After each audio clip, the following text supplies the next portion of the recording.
Sims posterior vaginal ஸ்பெக்குலம். இந்த ஸ்பெக்குலம் பற்றி gynaecology படித்த எல்லா ஸ்டூடெண்ட்ஸ்க்குமே தெரிஞ்சிருக்கும். இந்த சிம்ஸ் ஸ்பெக்குலம்க்கு பின்னால் ஒரு ஹாரிபிளான ஒரு ஸ்டோரி இருக்குது. ஒரு உமனை இவ்வளோ சித்திரவதைப்படுத்தியிருக்காங்க அப்படின்னு சொன்னால் நம்புவீங்களா? இந்த சிம்ஸ் ஸ்பெக்குலம் வந்து கண்டுபிடிச்சது ஜேம்ஸ் மேரியன் சிம்ஸ். அவரோட பேரை தான் வந்து இந்த ஸ்பெக்குலம்க்கு வந்து வச்சுருக்காங்க.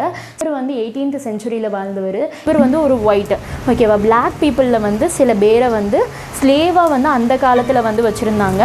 ஸோ அந்த ஸ்லேவான உமனுக்கு வந்து நிறைய ப்ரெக்னென்சி, அதுவும் வந்து 16, 17 இந்த ஏஜில் வந்து ப்ரெக்னென்சி அதிகமாக நடந்து நிறைய காம்ப்ளிகேஷன்ஸும் அவங்களுக்கு வந்து வந்திருக்கு. லைக் வெசைக்கோ வெஜைனல் ஃபிஸ்டுலா அப்படின்னு சொல்லிட்டு நிறையா. வெசைக்கோ அப்படின்னா பிளேடரு, அப்புறம் வந்து வெஜைனா அப்படிங்கிறது தெரியும். ஸோ பிளேடரில் இருக்கிற யூரின் வந்து டைரெக்டாக வெஜைனாவில் வந்து ட்ரெயின் ஆகும். இவர் நிறைய ஹியூமன் எக்ஸ்பெரிமெண்டல் சர்ஜரிஸ் வந்து நிறைய பண்ணியிருக்கிறாரு.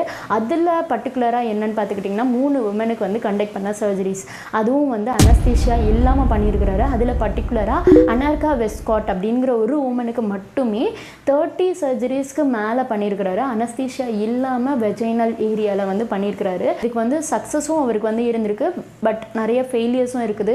பர்டிகுலராக வந்து அவர் வந்து ஸ்பாஞ்சை உள்ளே வச்சு தைக்கிறதா இருக்கட்டும், அந்த மாதிரி நிறைய மிஸ்டேக்ஸும் அவர் பண்ணியிருக்கிறாரு. இருந்தாலும் அவரோட சக்ஸஸ் ஸ்டோரிஸ் எல்லாமே டாக்குமெண்ட் பண்ணியிருக்கிறாரு.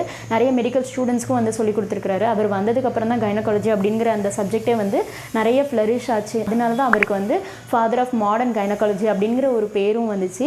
இருந்தாலும் இவர் வந்து இவ்வளோ கண்டுபிடிப்பு, இவ்வளோ இது பண்ணியிருந்தாலும் சிம்ஸ் ஸ்பெக்குலமாக இருக்கட்டும், சிம்ஸ் கெத்தேட்டராக இருக்கட்டும், சிம்ஸ் பொசிஷன் அப்படின்னு ஒன்று இருக்குது. ஸோ இந்த மாதிரி நிறைய விஷயம் அவர் பண்ணியிருந்தாலும் கூட அனஸ்தீஷியா போடாமல் வந்து 30 ஆப்ரேஷன் ஒரு பொண்ணுக்கு பண்ணுறது தப்பு இல்லையா? அவரோட பிலீஃப் என்ன அப்படின்னா, ஒயிட் பீப்புள், பிளாக் பீப்புள் இந்த 2 பேரை கம்பேர் பண்ணும்போது பிளாக் பீப்புளாக இருக்காங்க இல்லையா, அவங்களுக்கு வந்து பெயின் வந்து தெரியாது. ஒயிட்ஸுக்கு தான் வந்து, அமெரிக்கன்ஸுக்கு மட்டும்தான் வந்து பெயின் எல்லாம் தெரியும், பிளாக்குக்கு வந்து பெயின் அவ்வளோவா தெரியாது அப்படின்னு சொல்லிட்டு அவர் ஒரு மிஸ்கன்செப்ஷனை வந்து சொல்லியிருக்கிறாரு.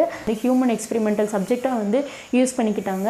அதனால நிறைய சர்ஜரிஸ் அவங்களால எதுவுமே பண்ண முடியலை. உங்களுக்கு அப்படி ஒன்றும் வயசுலாம் இல்லை, 17 வயசு தான் ஆகுது. 17 வயசில் 30 சர்ஜரி, அது வெஜைனல் ஏரியாவில். யோசிச்சு பாருங்கள் எவ்வளோ ஹாரிபிளாக இருந்திருக்கிறோன்னு.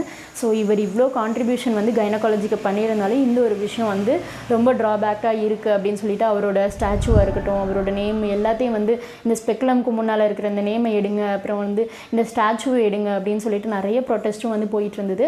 ஸோ இவர் வந்து பண்ணது கரெக்டாக தப்பா அப்படிங்கிறத நீங்கள் வந்து கமெண்ட் செக்ஷனில் லீவ் பண்ணுங்கள். நான் பர்டிகுலராக என்ன நினைக்கிறேன்னா, இவர் வந்து இவ்வளோ கான்ட்ரிபியூஷன் பண்ணியிருந்தாலுமே அனஸ்தீஷியா போடாமல் ஒரு பொண்ணுக்கு 30 சர்ஜரி வந்து பண்ணியிருக்கக்கூடாது அப்படிங்கிறது தான் என்னோட ஒப்பீனியன்.